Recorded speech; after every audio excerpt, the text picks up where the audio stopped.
15 বছর বয়সে আমার বিয়ে হয়।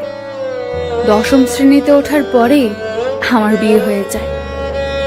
সাবালিকা হতে না হতেই বিয়ে নামের দায়িত্বটা আমার মাথায় বোঝা হয়ে পড়ে। কামুকতায় অধিকার আদায়ে প্রতি রাতেই স্বামী হিসাব করে পাই পাই করে আদায় করে নেয় তার অধিকার। তখন না বুঝতাম স্বামীর মন, না বুঝতাম সংসার।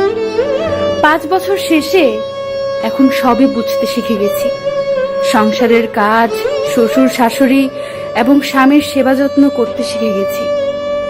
বুকের ভেতরে কষ্টগুলো ছাপা দিতে শিখে গেছি। শুধু পারিনি আমার রূপ ও গুণাবলী দিয়ে স্বামীর মন জয় করতে।